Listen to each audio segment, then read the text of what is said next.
Ito pong pagdagsa ng mga tao sa White Plains, sa Quezon City, at meron ding nakita dyan sa Liwasang Bonifacio, ang iba po inatanong na sila daw po pala ay membro ng Iglesia ni Cristo.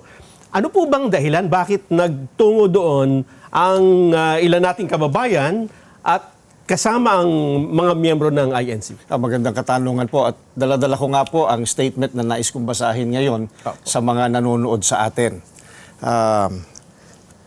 Narito po ang statement ng Iglesia ni Cristo.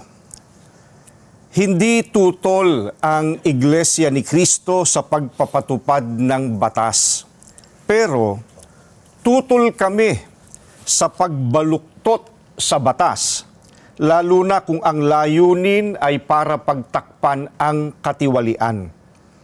Gaya ng alam ng marami, si Senator Dante Marcoleta ay nanguna sa pag-iimbestiga sa isa sa pinakamalaking pandarambong na naganap sa ating kasaysayan.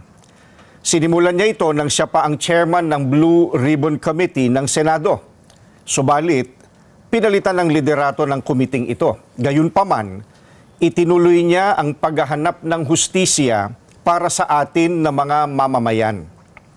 Ang ipinagtataka namin ay kung bakit siya na nagsusulong sa pag-expose ng mga sangkot sa napakalaking pagnanakaw sa Pilipinas ang kakasuhan at ipakukulong sa halip na ang mga na-expose.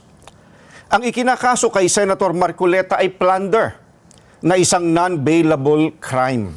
Sa makatwid, ipakukulong siya at hindi pwedeng magpiyansa hanggang hindi natatapos ang pagliliti sa kanya. Sa madaling salita, ay hindi na niya maitutuloy ang paglalantad o pag-expose sa mga sangkot sa pandarambong na naganap.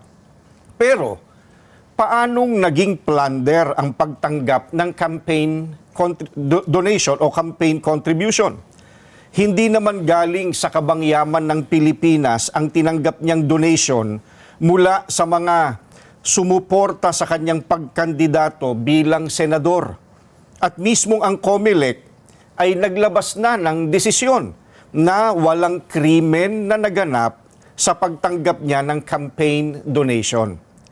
Sinusuportahan ng Iglesia ni Cristo ang itinataguyod ni Senator Marcoleta dahil ito rin ang posisyon namin. Nananawagan kami para sa transparency, accountability, justice, and peace.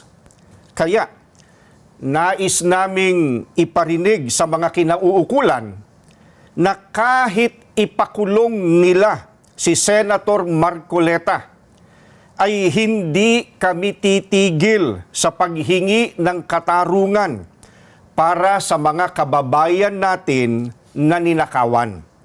Gusto naming ipaalam sa kanila na isang injustice ang selective justice. At hindi kami mananahimik sa harap nitong napakalaking pagyurak sa katarungan na hinihingi ng ating mga kababayan. Yan po ang statement ng Iglesia ni Cristo. Maraming salamat po, Ka Edwin. Maraming salamat po. Abangan pa po ang latest sa mga pangyayari ngayon sa ating bansa dito lang po sa Net25. Magandang umaga po.